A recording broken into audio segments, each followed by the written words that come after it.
Coca-Cola, ¿no? Se reúne con nosotros y nos dice, oye, qué interesante lo que nos estás contando.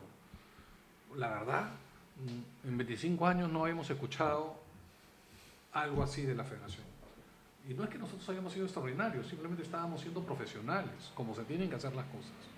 Las cosas se hacen bien o se hacen mal, ¿no? Entonces, y nosotros estábamos haciendo las cosas bien. Y eso los impresionó. No habían escuchado en 25 años un plan estratégico y lo que se venía. Eso conllevó a que obviamente en el momento de la renegociación de los contratos y la valorización de la propiedad, los precios eran distintos y así sucedió con ellos. Nos pasó en la parte administrativa, ¿no?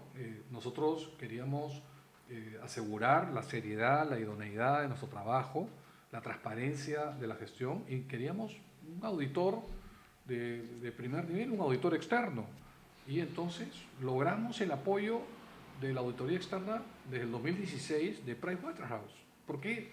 Porque fuimos al directorio de Price y les contamos lo que estábamos haciendo con el plan de menores, cómo esto iba a cambiar la vida de cientos de miles de niños y niñas en el Perú. Y se emocionó.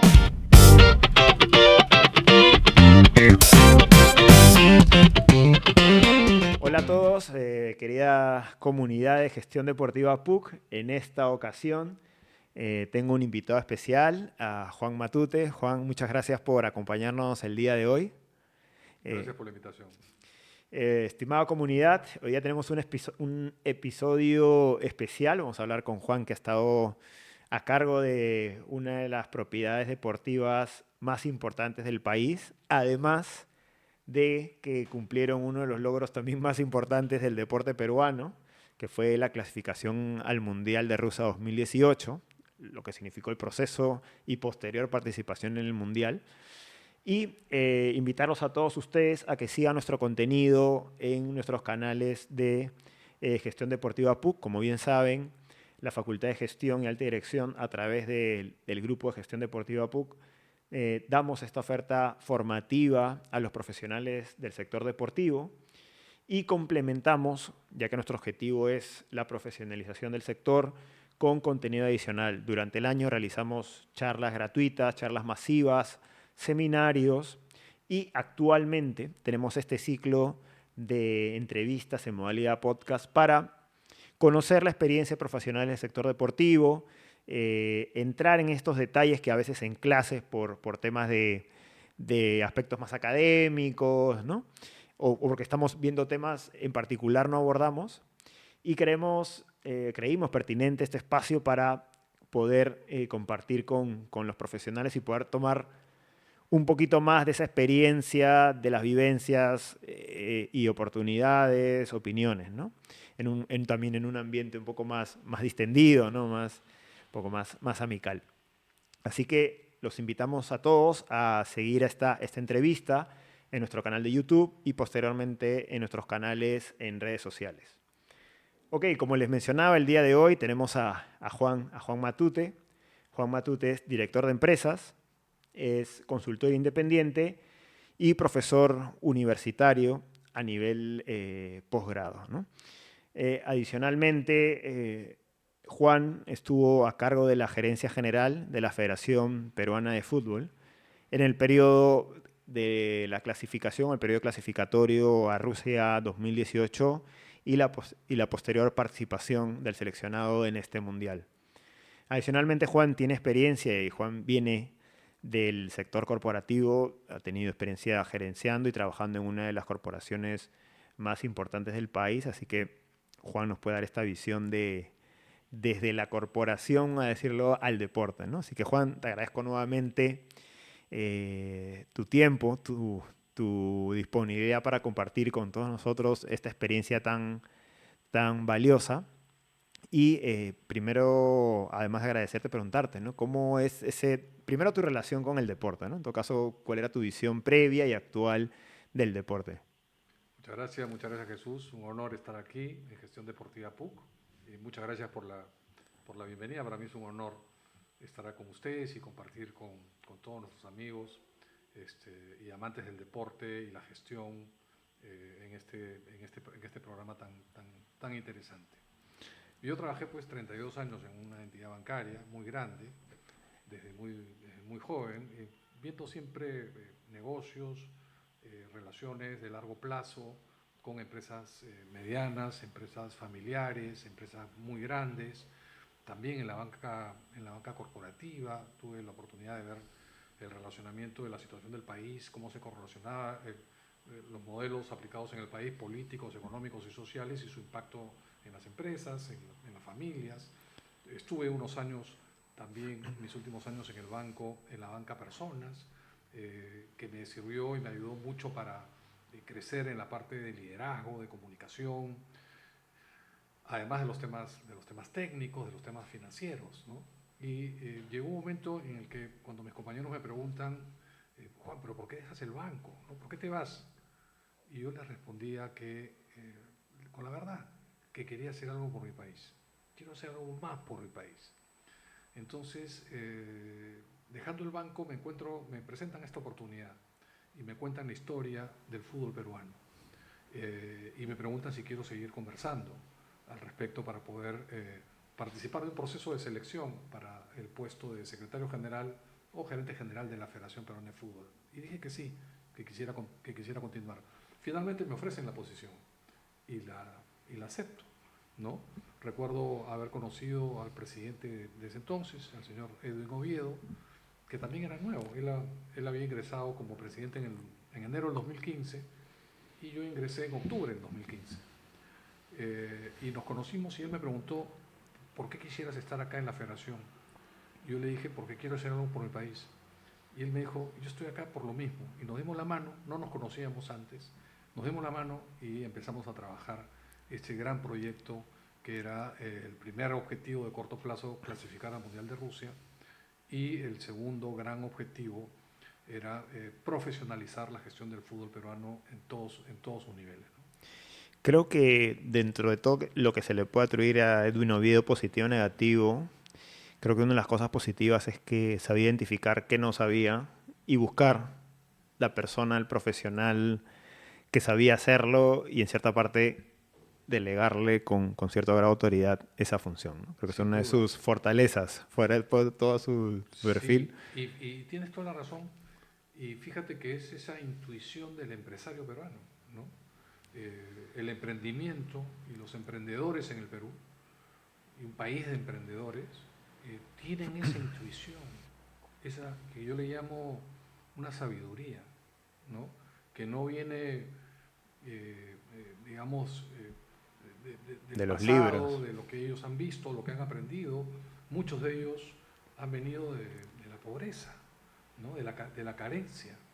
Y eso te habla de personas especiales, ¿no? Personas que tienen una calidad personal, individual y con una visión especial, con con un olfato, ¿no? Que es natural en ellos, que los ha llevado a hacer inversiones importantes. Y hoy vemos a empresarios y emprendedores que han crecido en los últimos 30 años como ha crecido el país y están haciendo, la verdad, un gran aporte a la economía nacional.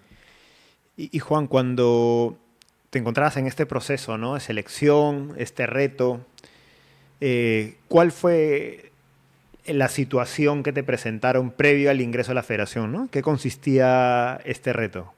¿Cuál era el panorama que te planteaban en ese momento? Sí, un panorama difícil, ¿no?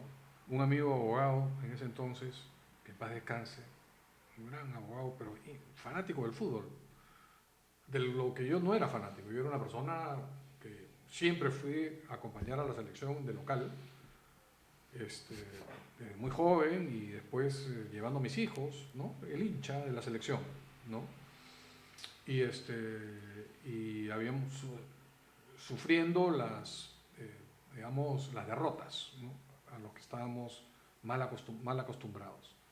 Y este amigo, cuando se entera del fútbol, que lo conocía mucho mejor que yo, me dijo, ¿estás seguro? Me dijo, porque en ese momento lamentablemente había explosionado en el mundo y en particular en la región uno de los escándalos de corrupción más grandes en el deporte, ¿no? La corrupción de los altos dirigentes vinculados a los derechos de transmisión, sobornos. Y esto había explosionado internacionalmente y era una noticia gravísima. Me dijo, ¿estás seguro? que vas a... le digo, pero ¿por qué te preocupas tanto? Es que me dice, es que la Conmebol es una organización criminal, me dice. Y que en ese momento el proceso legal en el que estaban involucrados estaban señalados de ser una organización criminal. Entonces le dije, mira, yo estoy seguro de mi limpieza, de mi profesionalismo, de mi integridad, como la del presidente que me ha invitado a participar de este proceso y en la medida en que nosotros vamos a luchar contra eso y vamos a apoyar a resolver, alguien tiene que hacerlo. Y así que sí, era una situación difícil, además de que había una herencia, digamos, de 36 años de derrotas, cuando tú tienes casi 4 décadas de no haber logrado un objetivo, es una carga pesada, no solo en lo corporativo, sino también en lo deportivo. Y eso seguramente vamos a hablar más adelante.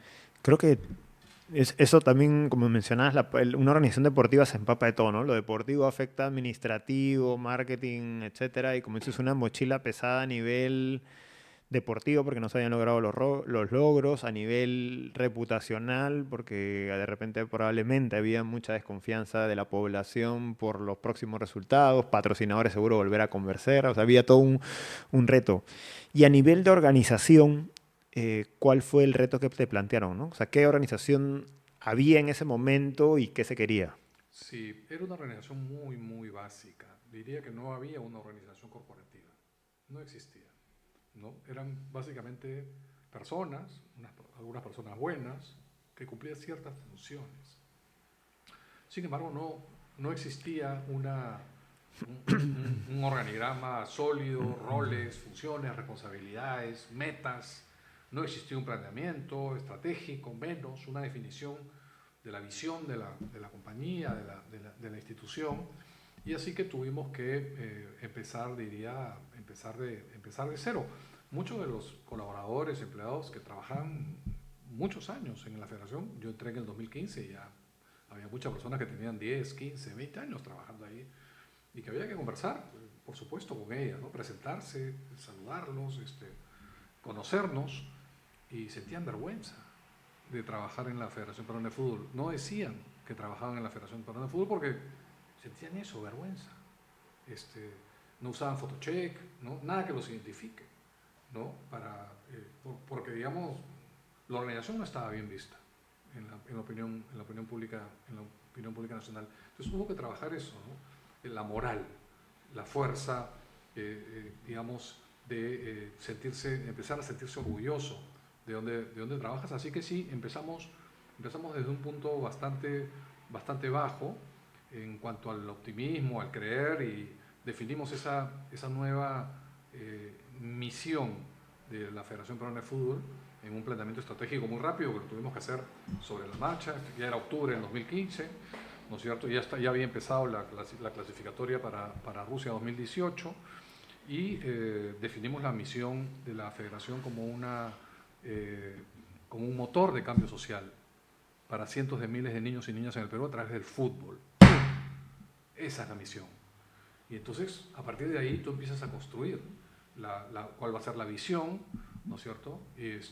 Clasificar a Rusia y a todos los mundiales, en todas las categorías, porque tienen que ser objetivos, aparte realistas, pero ambiciosos, ¿no? Y así que fue muy importante para el país, pero también para la propia organización, demostrar que sí se podía lograr ese objetivo, ese primer objetivo ambicioso que fue la clasificación a Rusia. Pero eso se logró a finales del 2017, en noviembre del 2017, ¿no? Entonces, esos 2 años fueron muy intensos. De hecho, nunca había trabajado tanto en 30 años en la parte corporativa como durante los 2 años en el fútbol. Envejece, ¿no? Mira, ahora que lo mencionas, a primera impresión podría sorprender tu designación, ¿no? Un ejecutivo de trayectoria en el mundo corporativo, entrando comenzando a dirigir una organización deportiva, no podría sorprenderse, ¿no? Pero entendiendo que justamente era lo que necesitaba esta organización, que era este gobierno corporativo, organización, ¿no? tiene sentido que te la hayan encargado con tu experiencia en el mundo corporativo, ¿no? Que es exactamente eso, ¿no? Un orden, un funcionamiento, no sé, de relojito, pero con bastantes parámetros. Entonces creo que hace mucho sentido ahora tu designación. Quisiera que nos comentes, que esto tiene que ver mucho con las personas que estando en el sector deportivo a veces no se sabe, que lo vemos también en las diplomaturas, en los cursos, principalmente la introducción al sector deportivo, es la organización de la Federación Deportiva de Fútbol, en este caso la Federación de Fútbol, pero también esto pasa con todas las federaciones. La opinión pública y muchos de las mismas personas en el sector deportivo no saben qué es una federación, muchos creen que es una entidad pública que está escrita o que la rige por el Estado, ¿no? Recuerdo que en su momento trató de haber injerencia de los congresistas, por favor, la población pedía que intervenga la federación, entonces no hay un conocimiento de qué es una federación y me gustaría que nos lo comentes a nuestro público, qué es una federación y cómo en este caso estaba organizada la Federación Peruana de Fútbol. De acuerdo. Esto hay que revisar un poco la historia y es muy interesante porque a inicios del siglo XX, en los años 1900 y un poco antes, el deporte, ¿de quién es el deporte? El deporte es de los gobiernos, el deporte es de las empresas privadas, el deporte es de las personas. Nosotros no necesitamos autorización de nadie para hacer deporte, para buscar la salud, el entretenimiento, jugar con nuestros hijos, jugar entre nosotros, entre amigos, ¿no es cierto? Así que los dueños del deporte son las personas, nosotros. Eh, Sin embargo, en esos años iniciales había pugnas políticas, geopolíticas, económicas, muy fuertes en el mundo, ¿no? El imperialismo, el socialismo, eran corrientes que estaban buscando su posicionamiento en el planeta. Y eso implicaba un riesgo muy grande en el deporte amateur de ese momento y en las competencias, porque esos modelos políticos buscaban tener manejo y control del deporte para sus objetivos y fines políticos. Y eso es un riesgo muy grande porque rompe y obstruye, obstaculiza la transparencia que tiene que tener el deporte, su independencia, ¿no? La deportividad, la limpieza, la impredictibilidad de los resultados, ¿no? Porque cuando un régimen político va a querer torcer los resultados a su favor, ¿no es cierto? Porque va a utilizar el deporte en sí como una herramienta política o una herramienta hasta de guerra. Y eso hubiera roto los fundamentos para lo que el deporte constituye para la humanidad, para el ser humano. En ese sentido, se decidió, y me parece de forma inteligente, desde esos años, constituir las empresas que iban a gestionar el deporte como entidades privadas, sin fines de lucro, incluso instaladas en Suiza, un país neutral, económicamente, un país absolutamente neutral que lo demostró en distintas etapas de la era moderna de la humanidad. ¿Para qué? Para que los estados no ingieran, para que los estados no hagan perder la independencia de las instituciones. Y son entidades, si bien es cierto, son entidades privadas, pero que no son dueñas del deporte. Ellos son dueños de las reglas, son dueños de los torneos, de la organización de las competencias. Y eso es lo que hay que saber diferenciar. Entonces, eso hace que, y como nosotros lo establecimos en el plan estratégico, tenemos que ser fan-centric. O sea, en el centro del deporte están los fans, están los hinchas, están las personas. Y sobre eso hay que construir el ecosistema, ¿no? Teniendo a la persona, al objetivo, para su beneficio. El objetivo principal, ¿no es cierto?, es agrupar la mayor cantidad de personas que se beneficien del deporte, sea desde la parte de atleta, desde la parte del deportista, pero también en todas sus partes de gestión, ¿no es cierto? Entonces, eso hay que fomentar. Yo siempre animo a cada vez más personas y más profesionales a que pasen a respaldar y apoyar la gestión y el crecimiento de todas las organizaciones deportivas en todas sus etapas, en todos sus niveles, ¿no? Porque es algo que se requiere. Se requiere profesionalismo, se requiere idoneidad, transparencia, ¿no es cierto? Visión de largo plazo para poder hacer crecer el deporte en beneficio de miles de millones de personas. Entendiendo esto, como mencionabas, la Federación Peruana de Fútbol y todas las federaciones son entidades privadas, ¿no? Entidades privadas que se regulan bajo su organización propia, sus estatutos de base, las organizaciones que las comprenden, responden a organismos internacionales, ¿no? En este caso FIFA o la Federación Internacional del Deporte a la que responden, ¿no? Adicionalmente, el IPD financia o da, en este caso, subvenciones, el término que se utiliza en el IPD, subvenciones a las federaciones para su participación yo diría para su gestión, pero en realidad las subvenciones son para las participaciones, principalmente para sus participaciones en competiciones internacionales. Curiosamente, el IPD, o mejor dicho, la Federación Peruana de Fútbol es, no sé si la única, pero creería que la única federación que no recibe una subvención del IPD, ¿no?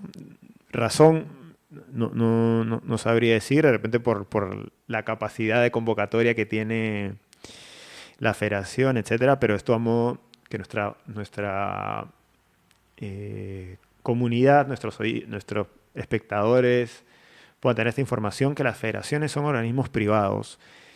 Y sería importante que si tú eres practicante o fanático de algún deporte en particular en el país, conozcas la estructura de tu deporte, ¿no?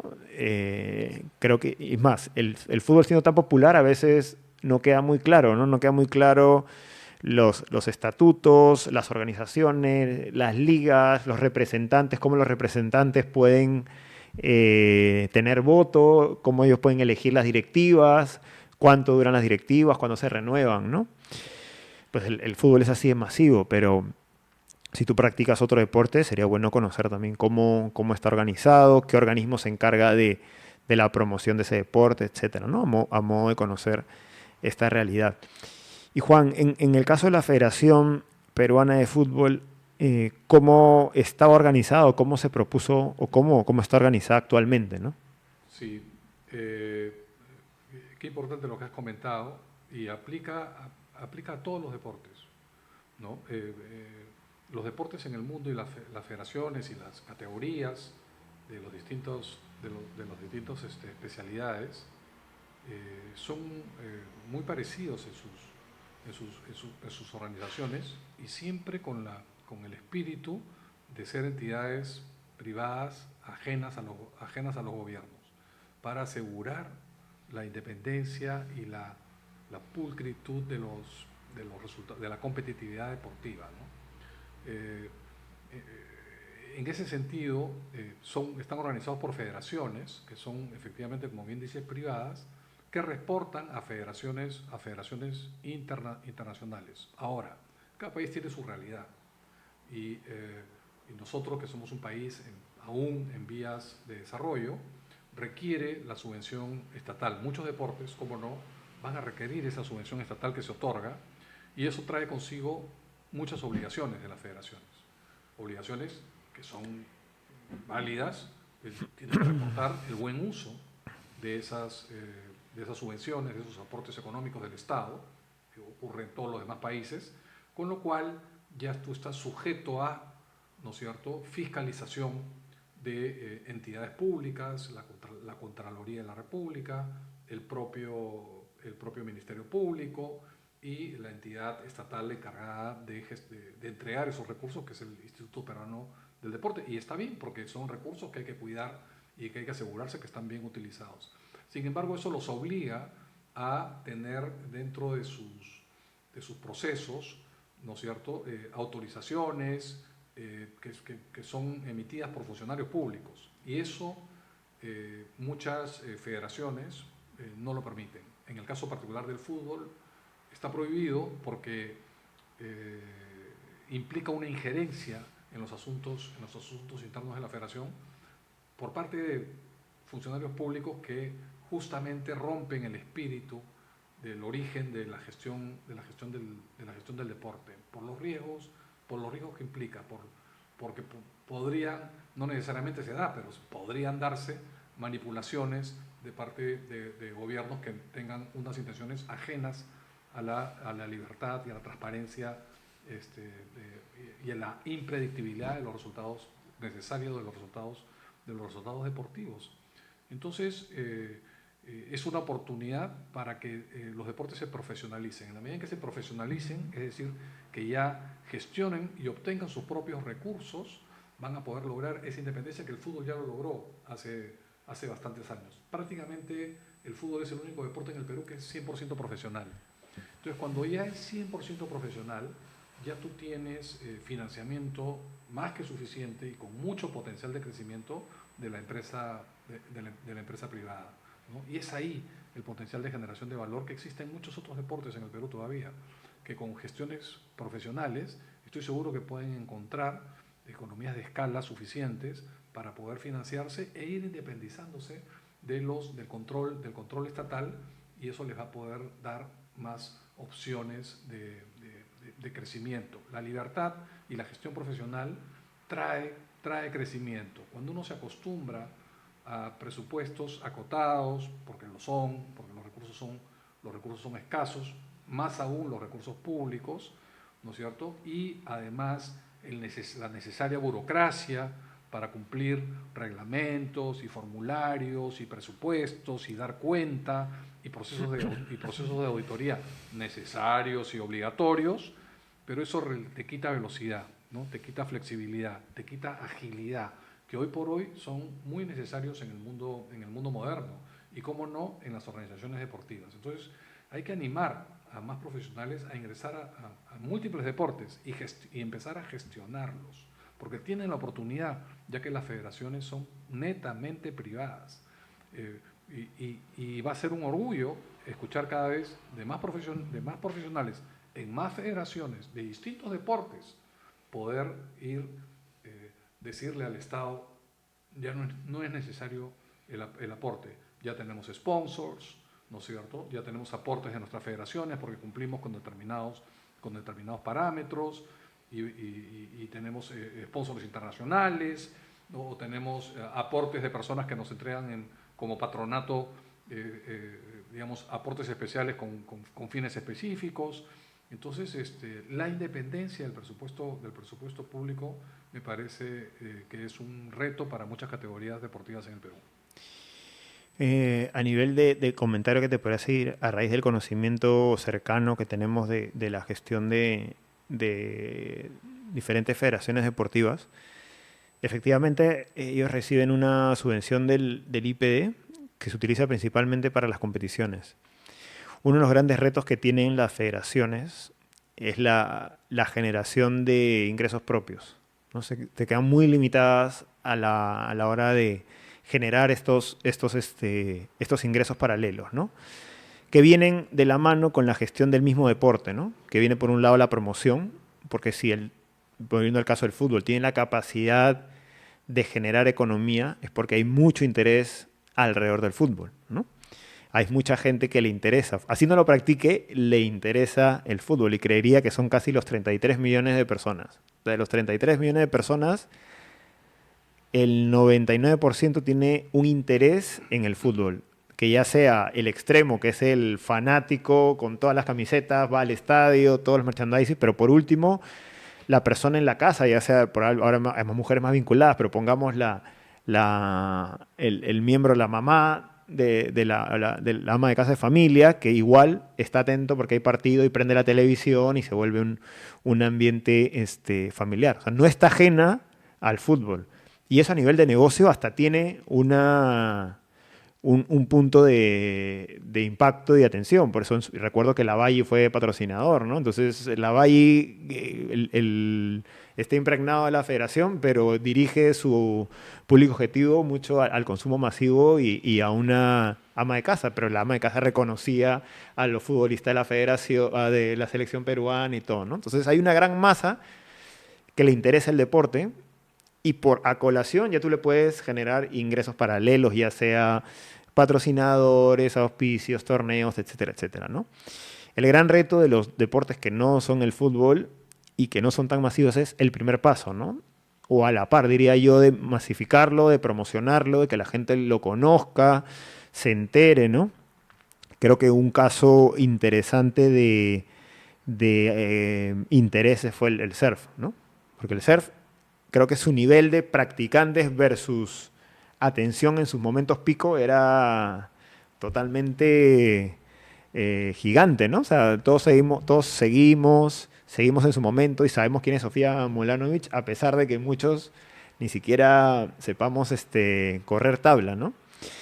Entonces muchas federaciones todavía tienen este reto de promover su deporte, que lo conozcan, que la gente lo disfrute, que lo practiquen, ¿no?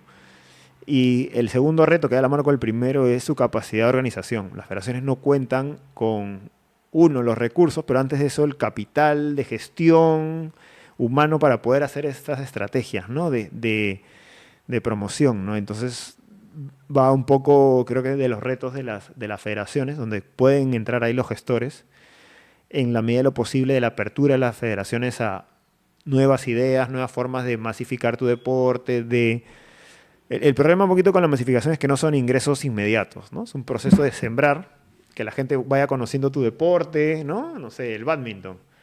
Para que alguien le preste atención al bádminton, probablemente tenga que jugar primero, familiarizarte, conocer el deporte, son años, ¿no? Que el fútbol nace un poco ya con, no nace y todo el mundo está jugando y ya desde pequeño juegas al fútbol, ¿no? Entonces están ahí los retos en cuanto a la gestión de las federaciones y las oportunidades. Juan, en el caso de la federación, en tu etapa, y esto para los que estamos en el sector deportivo, ¿cómo estaba organizada? A nivel de gestión, con los aspectos también de dirección, la parte deportiva, ¿no? Que es muy importante. Sí, era una gestión muy básica, ¿no? Que seguía un status quo que, digamos, no generaba mucha alegría, digamos. Era algo se manejaba el día, ¿no? No había un objetivo de largo plazo, ni de mediano, ni de mediano plazo. Entonces, eran parcelas que prácticamente trabajaban de forma desconectada, ¿no? Y entonces eso impacta mucho a las organizaciones, o sea, las desacelera, las vuelve, digamos, inertes, ¿no? Sin pasión, sin vida. Y había que dar eso, había que dar esa fuerza anímica y esa gestión profesional, y por eso se convocaron a profesionales jóvenes, la gran mayoría de distintas profesiones, para poderles encargar, digamos, el funcionamiento de las distintas áreas que tiene que tener una empresa moderna, ¿no? En ese sentido, uno de los objetivos era el siguiente paso al éxito que tuvimos inmediato con la clasificación a Rusia 2018, poder trasladar, era uno de los planes, nuestra experiencia a distintas federaciones, porque como bien menciona Jesús, se necesita ese cuerpo de gestión profesional, ¿no? Y y reanimar a otros deportes a lograr lo que el fútbol ha logrado. Y dicho sea de paso, aún siendo fútbol, cuando nosotros recién ingresamos y empezamos a incorporar al equipo a distintos profesionales y armar nuestro planeamiento estratégico, nuestra propuesta de valor, ¿no es cierto? Porque nos encontramos con indicadores de contratos magros, valores pues que a priori lo analizamos y consideramos que eso estaba pues por debajo de su valor, ¿no? Los contratos firmados, ¿no? Y bueno, pero así estaban y había que respetar esos contratos, pero estábamos seguros que podíamos lograr una mejor valorización de la propiedad intelectual, ¿no? Que son los activos intangibles de las empresas y de las organizaciones, y el deporte es una industria sin chimenea, se basa en sus intangibles, en su reputación, en el éxito deportivo, en sus patentes, en su registro de marca, en su copyright, en sus derechos de autor, de los derechos de transmisión. Todos son activos intangibles que se tienen que valorizar de una manera más profesional, más técnica, ¿no? Entonces, empezamos a hacer esas reuniones con empresas como Alicorp y la Valle, ¿no? Que sacó una campaña preciosa, ¿no? Que involucraba a las madres de familia sí. y a los niños del Perú a través de la alimentación, como que también fuimos a los bancos y el BBVA compró la idea del plan de menores y poder aportar sus recursos y poner su nombre en la historia del deporte peruano, financiando el plan de menores más ambicioso que pudimos haber iniciado a nivel nacional y además digamos las reuniones con las otras compañías multinacionales, una de ellas, Coca-Cola, ¿no? Se reúne con nosotros y nos dice, oye, qué interesante lo que nos estás contando. La verdad, en 25 años no habíamos escuchado algo así de la federación. Y no es que nosotros hayamos sido extraordinarios, simplemente estábamos siendo profesionales, como se tienen que hacer las cosas. Las cosas se hacen bien o se hacen mal, ¿no? Entonces, y nosotros estábamos haciendo las cosas bien. Y eso los impresionó. No habían escuchado en 25 años un plan estratégico y lo que se venía. Eso conllevó a que obviamente en el momento de la renegociación de los contratos y la valorización de la propiedad, los precios eran distintos y así sucedió con ellos. Nos pasó en la parte administrativa, ¿no? Nosotros queríamos asegurar la seriedad, la idoneidad de nuestro trabajo, la transparencia de la gestión y queríamos un auditor de primer nivel, un auditor externo. Y entonces logramos el apoyo de la auditoría externa desde el 2016 de Pricewaterhouse. ¿Por qué? Porque fuimos al directorio de Price y les contamos lo que estábamos haciendo con el plan de menores, cómo esto iba a cambiar la vida de cientos de miles de niños y niñas en el Perú. Y se emocionaron y nos dijeron, aceptamos el reto de ser auditores externos de ellos, así como EY, ¿no es cierto? Ernst & Young, otro auditor gigante a nivel mundial, ¿no es cierto?, nos aceptó apoyarnos en el seguimiento del proceso de venta y comercialización de los derechos de transmisión de la federación, con un concurso público internacional que cuatriplicó los precios. Se cuatriplicó el valor en un proceso transparente, profesional, que trajo competencia y con los valores adecuados y la valorización y la participación de postores de todo el mundo, se cuatriplicó el precio de un periodo a otro. ¿Gracias a qué? A la reputación, a la transparencia, a que estaba Ernst & Young como supervisor, a que había una comisión independiente de personas notables que estaban revisando las ofertas, ¿no es cierto? Esas garantías de reputación, de seriedad, de profesionalismo, es lo que genera mucho valor. KPMG, otro auditor gigante, transparente, de primer nivel, era nuestro órgano de control económico y financiero para los clubes profesionales, para revisar sus estados financieros, sus flujos de caja, sus presupuestos, una entidad como KPMG.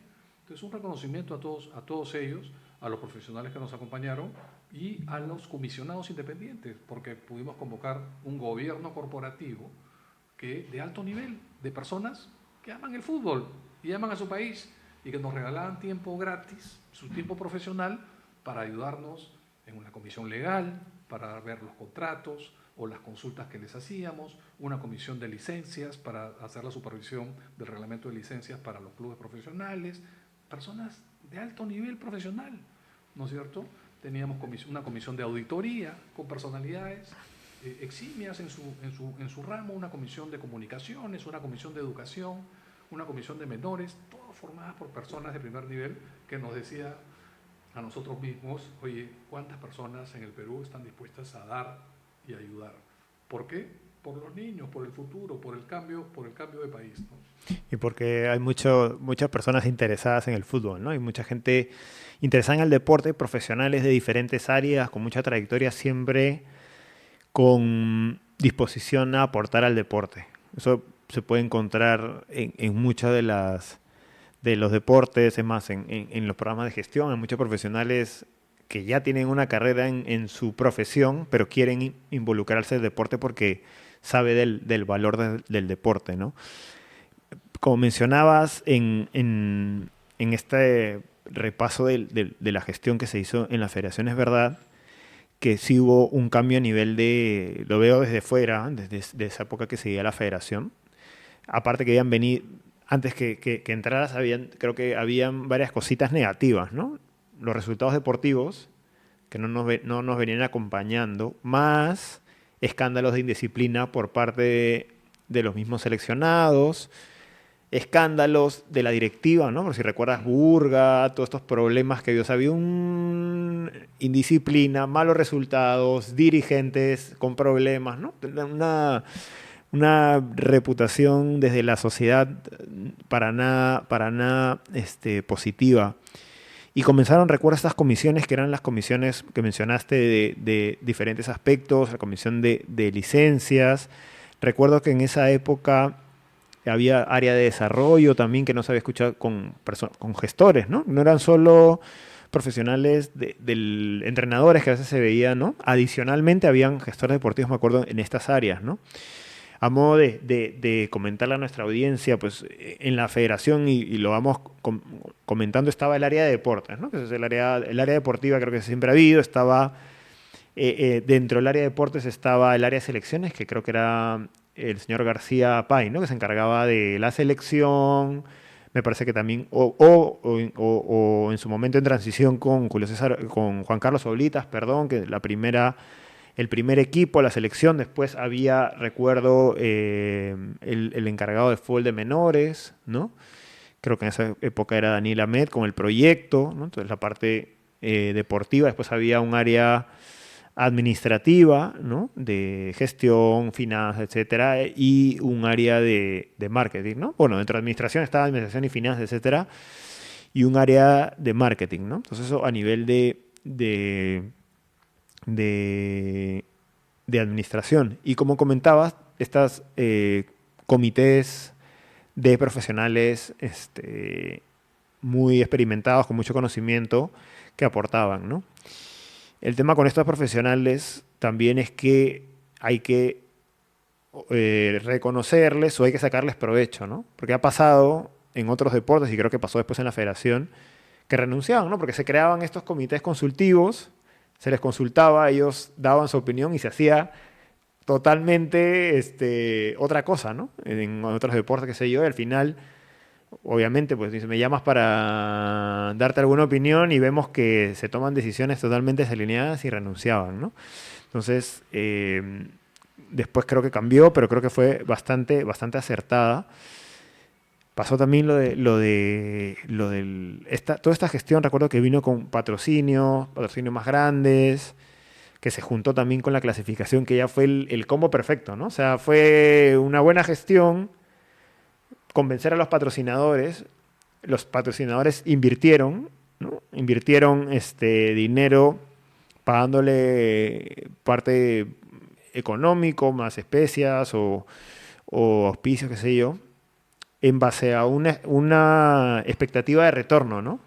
Yo me imagino que los patrocinadores pues tenían expectativas bajas, medias, altas, me refiero a sus retornos, ¿no? Pero con lo que pasó, sus retornos me imagino que habrán sido por X, ¿no? O sea, ni en sus mejores sueños, creo que hubieran podido imaginar una clasificación de ese tipo, porque fue agónica al final, toda la gente movilizada en las calles, toda una tensión a nivel de marca, a nivel de movilización social, que eso es negocio al final para los patrocinadores, presencia, ¿no? Adicionalmente, de un movimiento, porque en marketing está notoriedad y, y relación positiva. Pues notoriedad puede ser que te escuchen de algo, pero que no lo relacionen a positivo o negativo.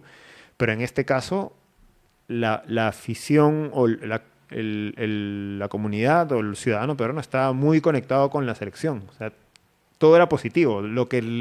Cualquier cosa que te fueran a ofrecer, que tuviera el logo o los jugadores o cualquier cosa vinculada a la federación, era inmediatamente positivo, más apetecible de comprar, una vinculación positiva. Posteriormente, que eso también es de remarcar, es que ellos invierten, pero se llevan también la participación en el Mundial, ¿no? Que es como todo el proceso de selección, el partido con Colombia, que es ganar el repechaje, que eso fue una fiesta gigante en el país, más los partidos de repechaje en Nueva Zelanda y en Lima, que fueron una explosión, fanfest, activaciones, la gente en las calles, televisores, tuvo un movimiento económico increíble y es bonito escuchar a veces porque estos proyectos deportivos o tú como también como profesional en gestión son proyectos, son promesas, son sueños de cosas que van a pasar en el futuro y son compromisos de muchas personas, ¿no? En tu caso, tú para aceptar participar en entrar a gerenciar una organización que estaba decaída y levantarla, los mismos directivos para dar la confianza, los jugadores para creer, los patrocinadores para, ok, vamos a contribuir porque creemos y a dónde llegó, ¿no? Me gustaría, Juan, que conversemos de esa etapa, ¿no? Pasamos desde la gestión, ¿no? Porque nosotros que estamos en gestión ya estamos en la oficina, a veces no somos los que jugamos, no somos los que participamos, pero ¿cómo viviste ese proceso? El repechaje y los dos partidos más la clasificación y el Mundial, que fue también otra historia. El Mundial fue increíble. Fue una etapa increíble. Yo, digamos, me decía a mí mismo que bueno que dejé el banco, ¿no? Porque ha pasado de mi oficina en un banco a los 2 años. Estábamos conversando con el presidente de la FIFA en la tribuna oficial, viendo los partidos de Perú en el Mundial de Rusia, ¿no?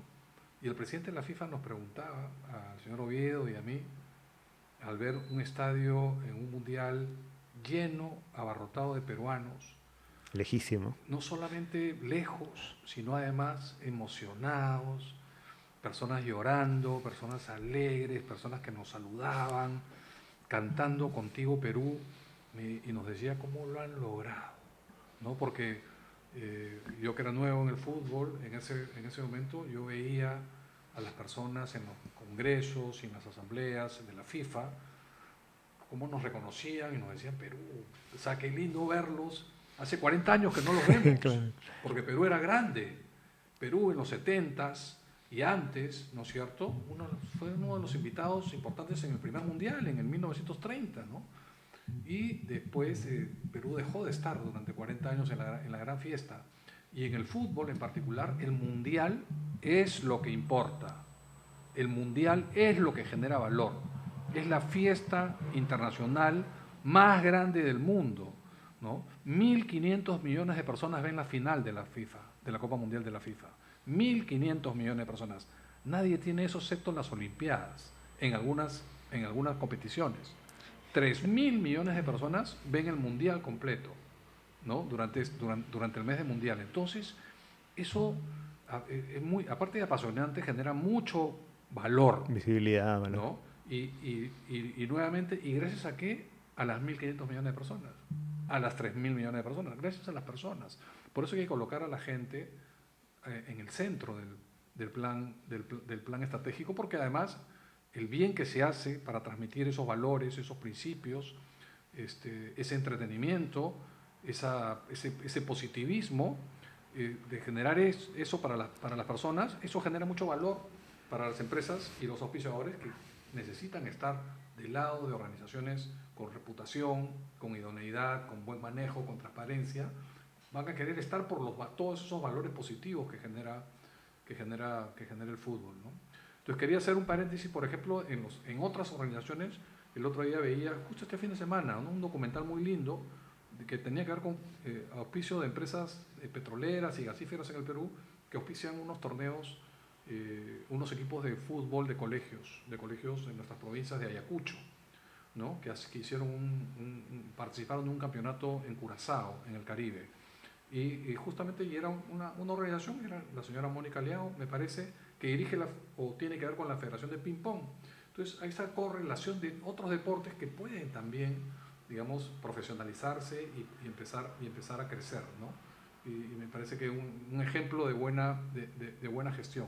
Lamentablemente son ejemplos muy aislados y muy acotados. Pero si el fútbol lo hace y el ping-pong puede hacer algo, otros deportes también pueden lograr esa gestión y esa creación de valor, porque ahí está el valor en el deporte, es un valor intangible, que son propiedades, son activos, son marcas, pero también son sentimientos, son pasión de miles de personas que van a querer aportar y con gestión, con aporte y también con inversión.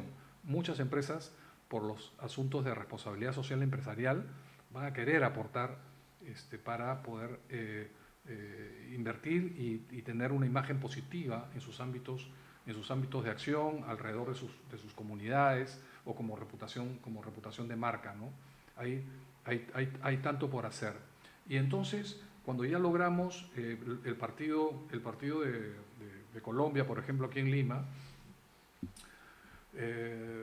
cuando Paolo mete ese gol de tiro libre, ¿no? Y que significó el empate y por ende la posibilidad de pasar al repechaje, digamos, yo no he celebrado ningún gol porque mantenía la calma, hay que mantener la cordura, ¿no es cierto? Y además es el interés y la preocupación y la responsabilidad de lo que viene, ¿no? Porque cada paso que nosotros dábamos era lo que viene. Esa situación que nos da la responsabilidad ya venía de un año antes, de cada partido y cada avance, porque cuando conversábamos con el profesor Gareca y con su comando técnico, era un círculo virtuoso de trabajo, ¿no? Trabajábamos todas las semanas para evaluar el siguiente paso, y en la que Ricardo y su equipo nos daban cada vez el mayor convencimiento de que íbamos a lograr el objetivo, que era la clasificación a Rusia.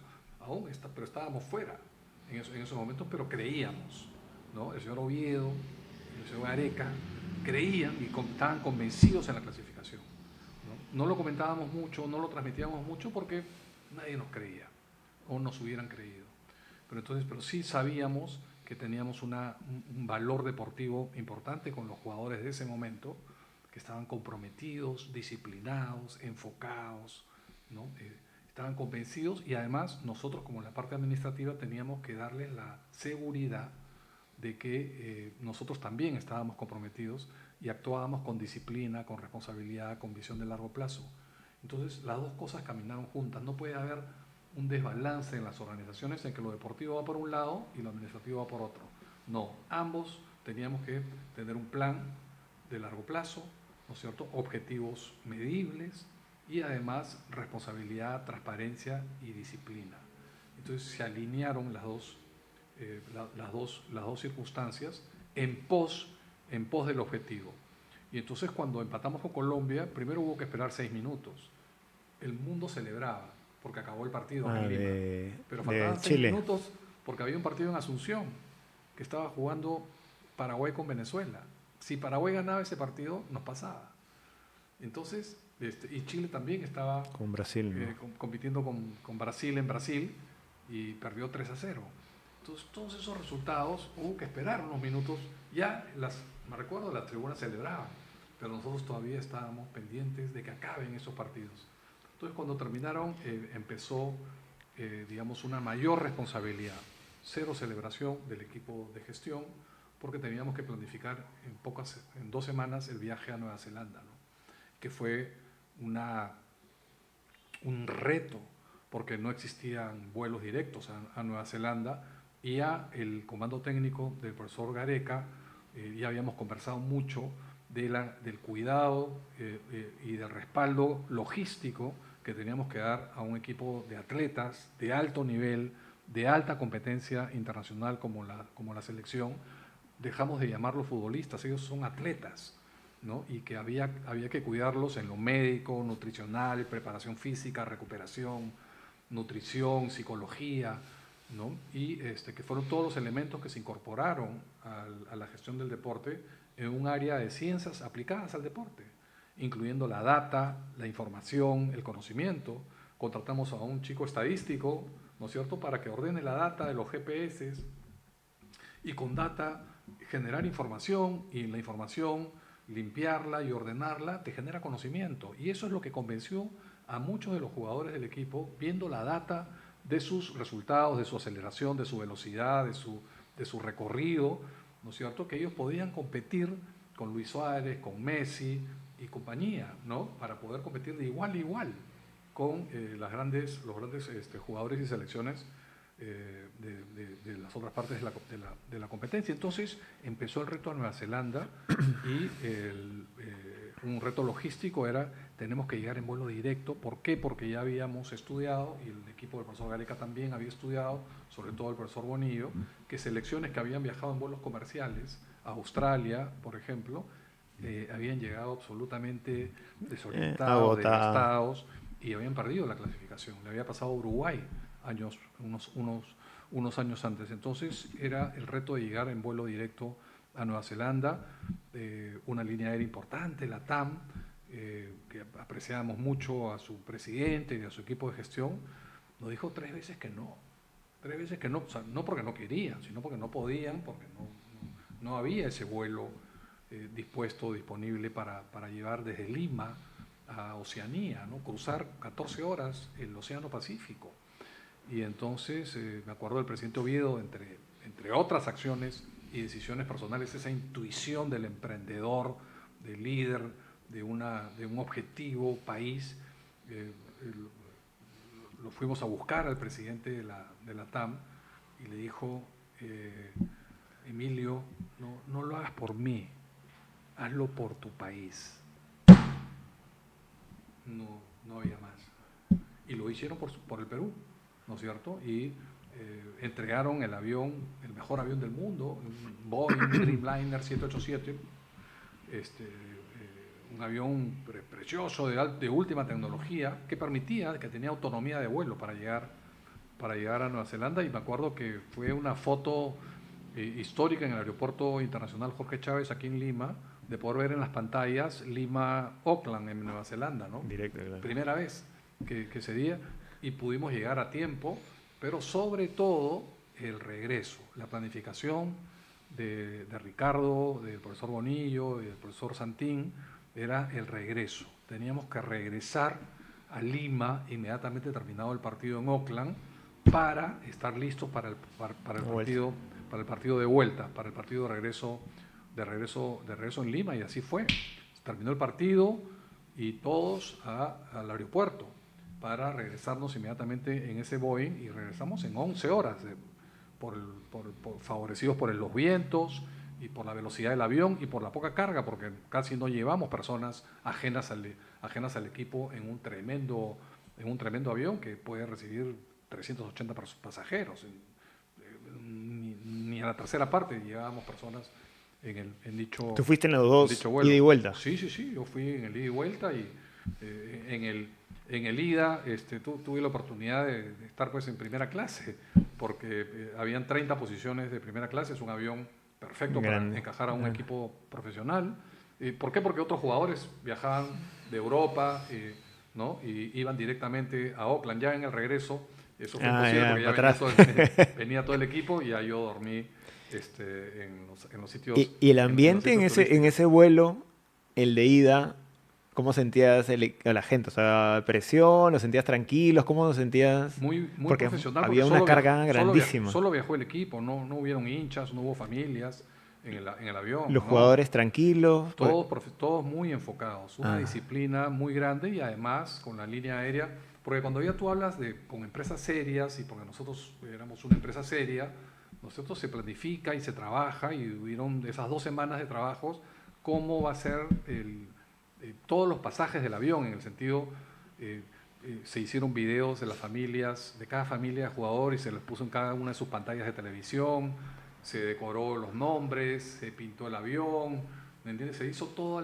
un trabajo digamos, de país, de equipo, que viajó concentrado, viajó serio, sabían el reto por el que íbamos, y así fue ida y vuelta. Yo recuerdo absoluta seriedad y sobre todo concentración hasta cumplir el objetivo, que era la clasificación aquí en Lima, ¿no?, que fue un evento precioso. espero que va a haber un aniversario ahora en noviembre de esa clasificación. Pienso que es importante que el país lo recuerde porque se demostró sobre todo que sí se puede lograr objetivos que parecían inalcanzables, ¿no? Y recuerdo ese partido esa noche en el Estadio Nacional de Lima, en la que teníamos, no sé si 100 invitados, porque había un congreso de FIFA y Conmebol aquí en Lima, aprovechando esa fecha de un partido tan trascendental de un país de Sudamérica compitiendo con un país de Oceanía, que no se veía hacía muchos años, y teníamos a muchos funcionarios, inclusive a la secretaria general de la FIFA, aquí en Lima, y a todos los dirigentes principales de Conmebol y las federaciones hermanas de Conmebol, y los teníamos en las tribunas, y la verdad me acuerdo de las palabras de Fatma Zamoura, en ese momento secretaria general de la FIFA. Me dijo: Juan, nunca había vivido un partido tan emocionante y haber visto al público, a toda la hinchada tan emocionada. Y le digo, bueno, han sido 36 años de ausencia, y la verdad fue una noche, yo pienso que todos los peruanos nos acordamos la emoción que generó en padres, abuelos, hijos, hijas, mamás, ¿no es cierto? Esa emoción de un anhelo inolvidable, un logro inolvidable para todos los peruanos, ¿no? No había forma que no ganemos ese partido, ¿ah? En Lima no había otra forma que no sea que ese día hayamos ganado el partido. No hubiéramos todo el estadio, 50.000 personas contra 22 más suplentes 30, más, no sé, en total eran 50. Era 50 versus 50.000. Y Juan, mira, me has hecho recordar que esto pasa cuando uno quiere gestionar organizaciones deportivas, la parte deportiva con la parte administrativa, ¿no? Hay pequeños detalles, pequeños matices que tiene el deporte que a veces desde el área administrativa no se entienden, ¿no? Te voy a poner un ejemplo de repente más simple y seguro que a ti te ha pasado, ¿no? A mí me ha pasado cuando me encargó de administrar equipos deportivos, etcétera, que cuando se hacen requerimientos, ¿no? De balones de una característica, materiales de una característica, los campos tienen que tener estas dimensiones, este tipo de soporte, ¿no?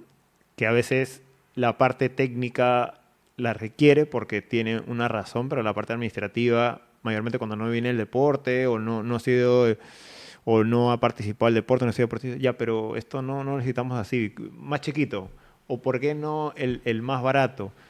Y me hizo recordar, ¿no? ¿Y por qué no un vuelo comercial? O sea, porque vayan sentados 3 horas más, porque probablemente haya sido muy caro, ¿no? Muy caro un vuelo privado, ¿no? ¿Cómo interpretarlo? Porque tú vienes justamente desde la parte administrativa directiva que de repente, claro, ¿cómo interpretas el pedido de un área técnica, ¿no? Que suele pasar que los administrativos a veces, o los dueños, o el que es más desde el área de gestión no entiende, ¿no? Dicen, no, pero anda 2 vuelos, o que pasa en la Liga 1, ¿no? 14 horas en bus, se van, me acuerdo cuando estaba, no me acuerdo qué equipo, en provincia se tomaban 8 horas de bus, 10 horas de bus para jugar al día siguiente, ¿no? Entonces, ¿tú cómo tomaste esas decisiones? ¿Qué opinas al respecto, no? Sí, qué buena pregunta, qué buen tema. Y cuando eres un solo equipo, me refiero a un equipo de gestión, un equipo de trabajo, hay confianza, y sobre todo hay un respeto cuando tú sabes y ves que hay un conocimiento no de la otra parte, pero de la parte deportiva. Cuando tú ves ese conocimiento y lo has vivido y lo has confirmado a lo largo de 2 años, de casi 2 años de trabajo, ¿no es cierto? Si esa parte técnica te, te sugiere, te pide un esfuerzo para determinado aporte logístico, como nada menos que un avión, digamos, un avión gigante, es una nave, ¿no es cierto?, para cruzar el Océano Pacífico, es toda una inversión, sin duda. Entonces, uno no puede rechazar ese pedido, porque tampoco es que te estén diciendo quiero que me des una nave a la luna, ¿no? Ya no. Los profesionales correctos te piden cosas correctas. Y uno tiene que saber que uno está en no solo en la posibilidad, sino en la obligación de hacer el esfuerzo, por lo menos, el real esfuerzo de obtener esos recursos para poder aportar un asunto logístico que no era lo más importante era lograr el objetivo. O sea, el logro del objetivo, que era un objetivo país, amerituaba absolutamente, por lo menos, hacer el esfuerzo de conseguir esa logística, esa logística particular. Entonces uno tiene que saber rápidamente, digamos, desgranar los pedidos, pero si vienen de una parte en la que tú confías, en la que tú trabajas, en la que ambas partes están absolutamente conectadas e involucradas, la decisión es muy rápida, ¿no? Cuando hay desconfianza, cuando hay celos, ¿no es cierto? Cuando hay afanes personales, cuando hay otros intereses, ¿no? No, pero si yo tengo mis proveedores, allí se rompe todo y no se logran los objetivos, sobre todo los objetivos importantes, ¿no? Claro, si no, alguien hará negocio, alguien tendrá un beneficio, alguien políticamente brillará y no hará brillar al otro. No. Cuando hay un objetivo mucho más grande, te importa que brille la otra persona, ¿no es cierto? Y vas a hacer todo por conseguir esos recursos para lograr brindar las facilidades técnicas que uno tiene que saber que son posibles. No hay imposibles. Tiene que saber que son, aparte es tu obligación, poder hacer, por lo menos hacer el gran esfuerzo de conseguirlo.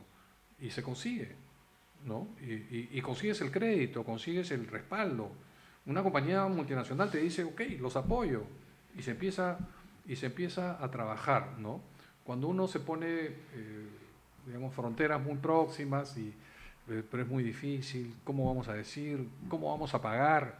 No, esto, hay un objetivo más grande que lograr, ¿no? Fíjate, Jesús, que en el 2014 hubo una encuesta a nivel nacional hecha por una empresa muy reconocida como Ipsos, especialista en encuestas, y le preguntaron al peruano en general, al peruano y a la peruana en general, ¿qué piensas del fútbol?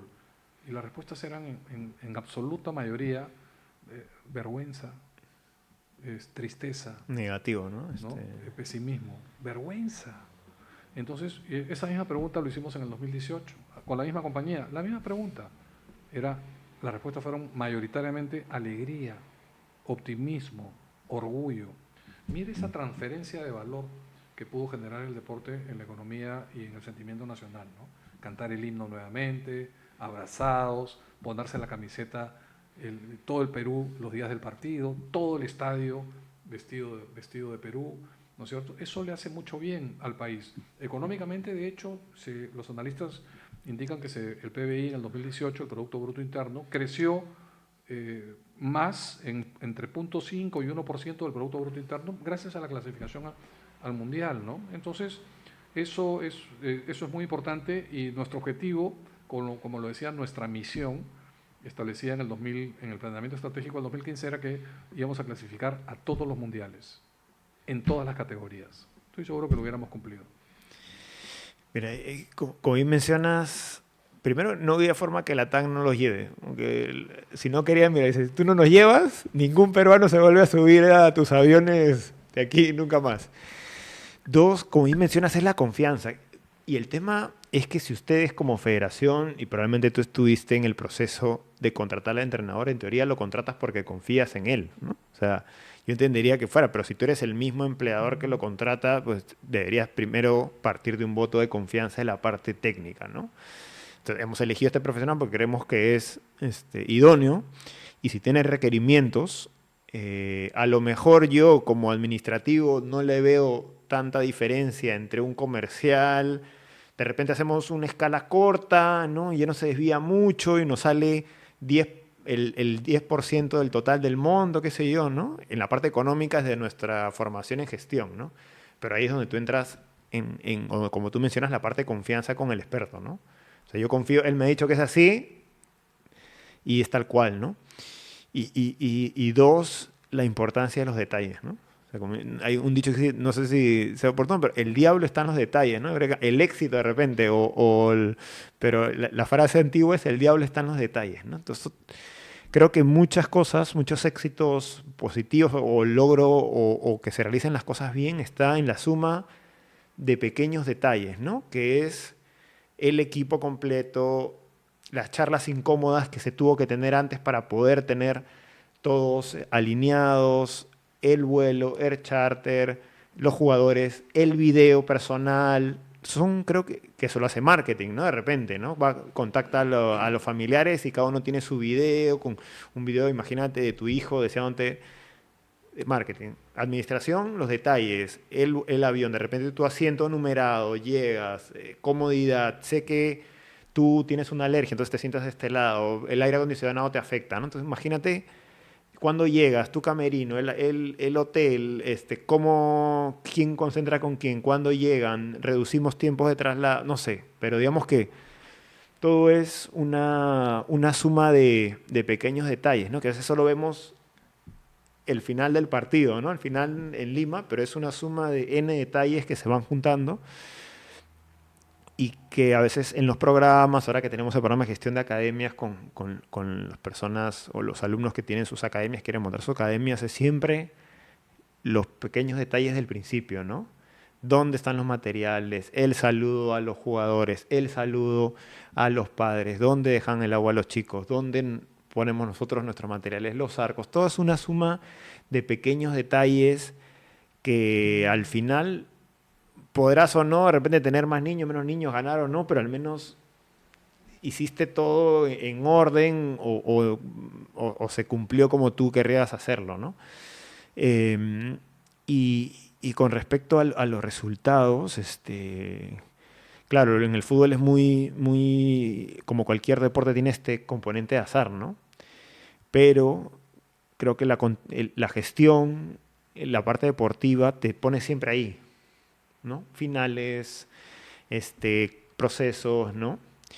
Eh, Lamentablemente, o no, en el deporte uno nunca puede asegurar el triunfo, pero sí ser competitivo, ¿no?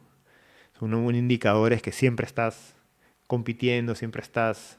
Y creo que nos quedó hasta el siguiente proceso clasificatorio que para mí fue más meritorio, porque en el de Rusia vino el hada y nos dejó un regalo del TAS que nos llevó, pero el segundo a Qatar fue propio mérito de la selección con un equipo, con el entrenador y todo, ¿no? O sea, un equipo bastante competitivo.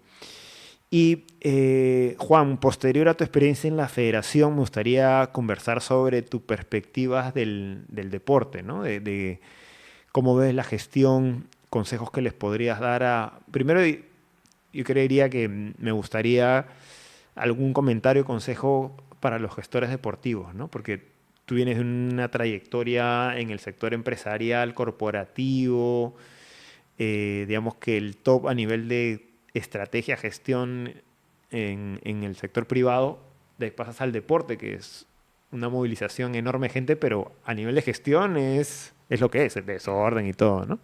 Por decirlo, ¿no? ¿Qué podrías comentar con respecto a las personas que quieren hacer gestión en el deporte y qué se pueden encontrar, ¿no? Qué bueno Jesús.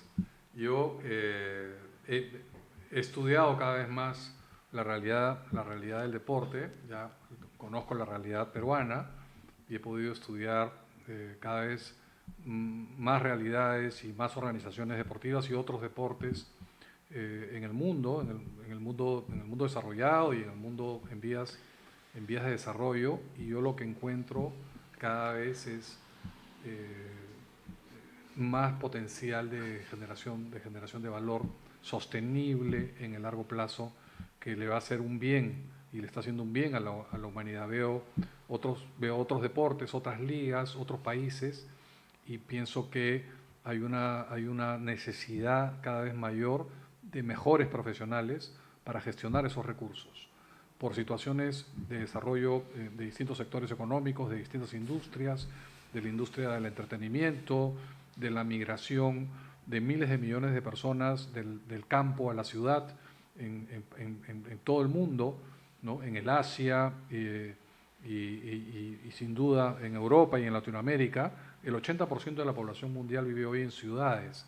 Y eso ha adelantado de forma gigantesca, ha hecho viable la inversión en infraestructura de toda índole, infraestructura portuaria, infraestructura de carreteras, pero también infraestructura de telecomunicaciones, ¿no? Y el avance de las tecnologías, el avance de los smartphones, de la computación, de los softwares, del streaming, está haciendo que cada vez exista mucho valor en el contenido exclusivo. O sea, el entretenimiento para miles de millones de personas que hoy participan del mercado, de la oferta y la demanda de distintos productos y servicios en todo el mundo. Estamos viviendo un momento revolucionario, como equivalente o más grande que la revolución industrial de 1850 a los 1900. Mucho más grande que eso. Es una revolución tecnológica, ¿no? La computación cuántica, la inteligencia artificial, ¿no es cierto? Todo esto está trayendo mucha inversión por contenido exclusivo. Y el contenido exclusivo, por, digamos, que tiene mayor demanda y que tiene cautivadas a las audiencias, que puede cautivar a 1.500 millones de personas durante 1 hora y media, ¿cuál es? El deportivo. Entonces, eso está haciendo que los valores del copyright o de los derechos de transmisión del deporte en general hayan adquirido una valorización muy grande y un crecimiento muy importante en los últimos años. Eso además atrae y revaloriza los contratos de sponsorships de otras empresas que necesitan estar cerca a un deporte bien gestionado, y el valor del merchandising y el valor del espectáculo de miles de personas que van a quererlo ver en vivo y en directo, en persona, en las competencias en los estadios. Entonces, estas nuevas valorizaciones que vienen creciendo de forma muy importante en todo el mundo requiere la presencia, la participación de cada vez más y mejores profesionales. Entonces yo pienso que hay ahí una gran oportunidad, aparte de una necesidad de la industria, de contar con estos profesionales, y por eso yo invito a cada vez más hombres y mujeres profesionales en el Perú, ¿no es cierto?, que ingresen a la gestión deportiva, ¿de acuerdo?, que participen, que investiguen, que pregunten, que se animen, ¿no? Porque hay necesidad y cada vez más grande y mayor de profesionales idóneos, íntegros, transparentes, con visión de largo plazo, que quieren hacer algo más por su país, ¿no? Entonces, los invito a ello.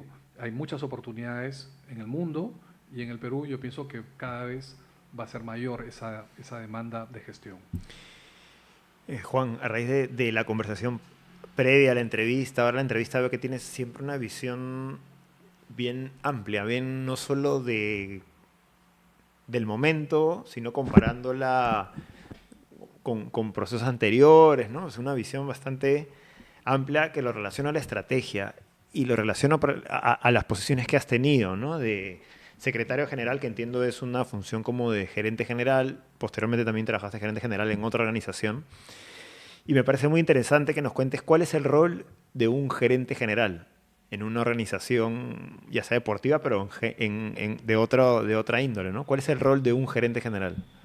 Que, ¿Qué es estrategia, pues, no? sí, qué buena pregunta, nuevamente.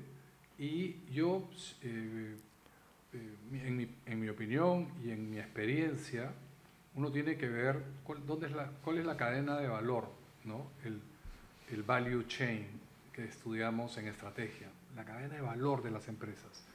Y yo siempre pongo por encima de las organizaciones la cadena de valor, ¿no? Donde se genera el core business, el negocio principal, la actividad principal, donde se genera valor en esa organización.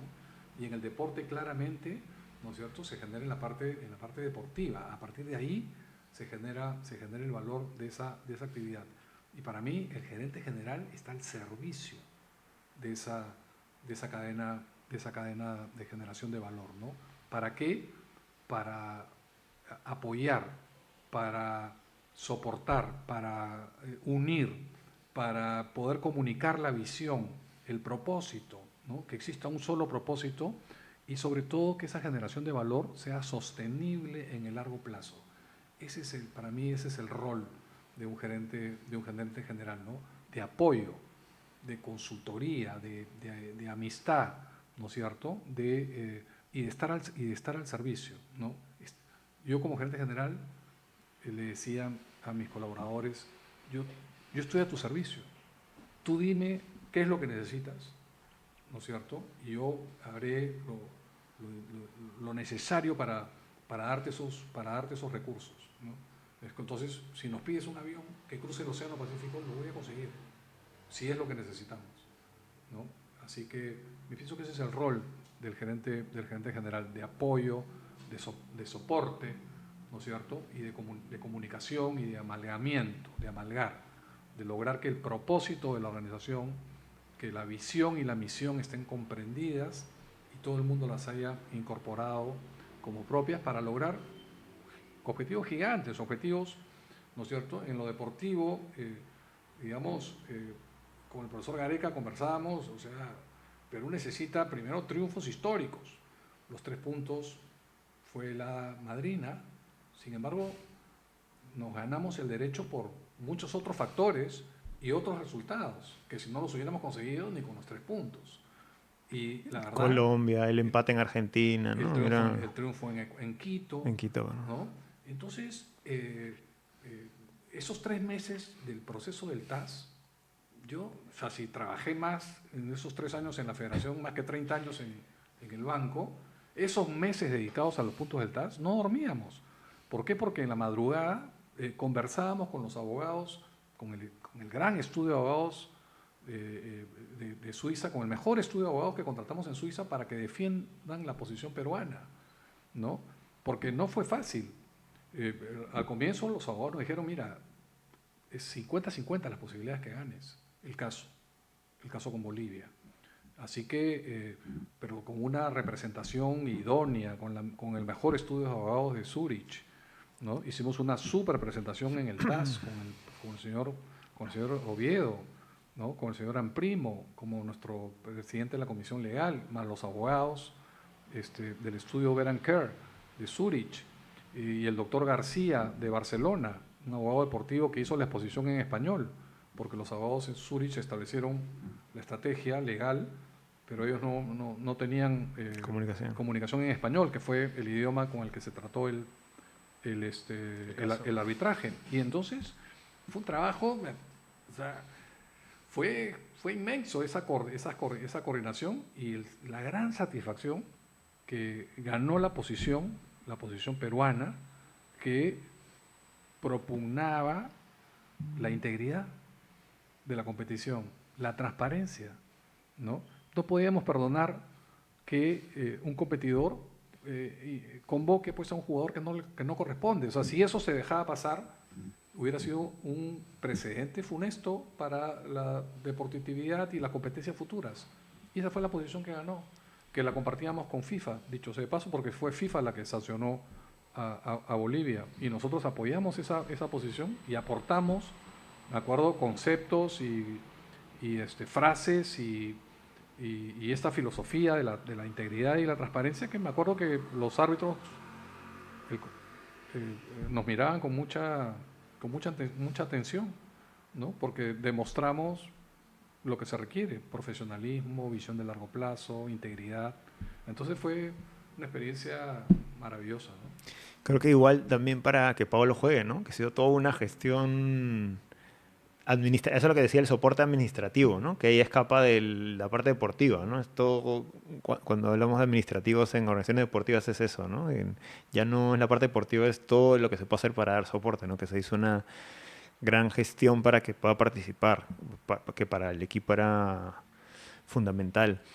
En el caso de la gerencia general, pues si le preguntas a un gerente general, pues en una organización los roles están bien claros, ¿no? El de marketing y ventas, el gerente tiene muy claro que es vender, el de operaciones es que dependiendo del giro del negocio la empresa se desarrolle correctamente, administración y finanzas que los números, los presupuestos, etcétera, todo funcione, ¿no? Donde a veces no está muy claro es el rol de la gerencia general, ¿no? Que como bien mencionas es dar soporte, recursos, ¿no? Y creo que también la identificación de la cadena de valor, que creo que otro rol importante de la gerencia general es la estrategia, ¿no? Esa visión de dónde estamos, dónde queremos competir, dónde queremos estar, objetivos, ¿no?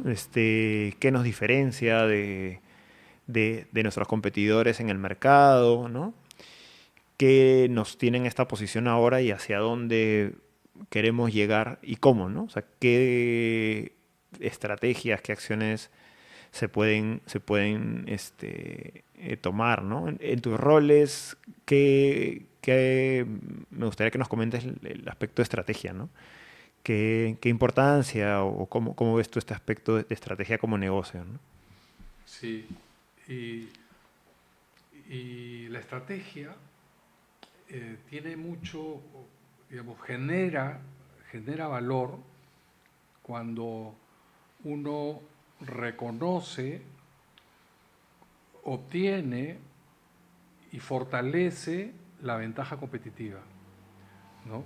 Hay que, antes de definir la estrategia, que es una hoja de ruta para llegar de un punto a otro, ¿no es cierto?, que es para cumplir tus objetivos, tienes que reconocer y analizar cuáles son las fortalezas y las debilidades, las oportunidades, las amenazas de la compañía o del producto o del servicio, ¿no es cierto?, o de la institución, y también hacer el análisis macro externo y el análisis interno de la organización.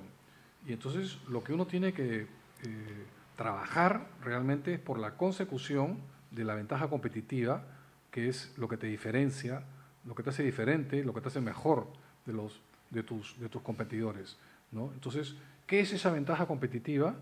Es una capacidad. ¿Y qué capacidad? Para influenciar. ¿Para influenciar en quién? En quienes compran tu producto o tu servicio. ¿Y en qué los influencias? En su percepción de valor sobre ti, ¿no? Entonces tenemos esa capacidad, si tenemos esa capacidad de influenciar en la percepción de valor de quien compra tu producto o tu servicio, entonces tienes una ventaja competitiva, ¿de acuerdo? ¿Y cuáles son las fuentes de esa ventaja competitiva? La marca, la calidad, tu producto patentado o tu producto único, ¿no es cierto? O el acceso único al recurso. Y resulta que el deporte tiene los dos lados.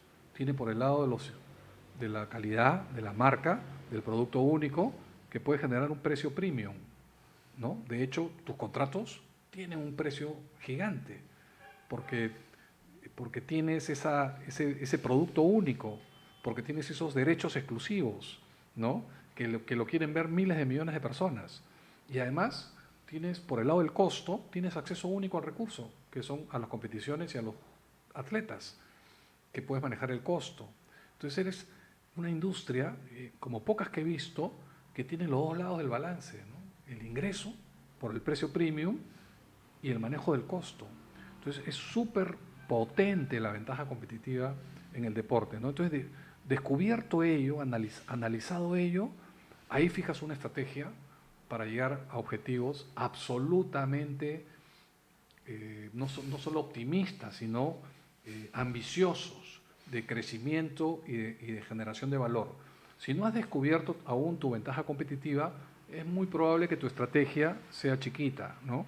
Vamos paso a paso, vamos año a año, ¿no? Pero no, cuando ya te das cuenta que tienes un yacimiento de riqueza por el lado de la marca, por el lado de millones de fans, de la pasión, de tus productos registrados, de tu copyright, de tu potencial de entregar licencias para que fabriquen productos con tu nombre, con tu logo, ¿no es cierto? Todos esos son valores intangibles que te generan es una fuente de ventaja competitiva muy grande, y cuando la reconoces, la tienes, la consolidas, vas a poder generar mucho valor de forma sostenible en el largo plazo, ¿no? Entonces tu estrategia se vuelve más ambiciosa, ¿no? Juan, agradezco el tiempo que has tenido para conversar con nosotros. a modo de cierre, alguna recomendación que tengas para los gestores deportivos o los que quieren ser gestores deportivos o trabajar en el sector deportivo peruano. Muchas gracias, Jesús, por la invitación a Gestión Deportiva PUC. La verdad, me siento honrado de haber participado en esta conversación tan maravillosa. Y yo le digo a miles de profesionales, de estudiantes, de gestores, de emprendedores, que en el deporte hay mucho valor, a veces valor escondido, y que además tiene un impacto social muy grande. Aparte de lo económico y de la sostenibilidad y del crecimiento en el largo plazo, hay un propósito social, ¿no es cierto?, que va a permitir a cientos de miles de niños y niñas en el Perú, ¿no es cierto?, salir adelante en base a todos los deportes que se pueden practicar. Vivimos en un país maravilloso, donde puede haber práctica del deporte todo el año, ¿no? y de múltiples deportes, de mar y de tierra.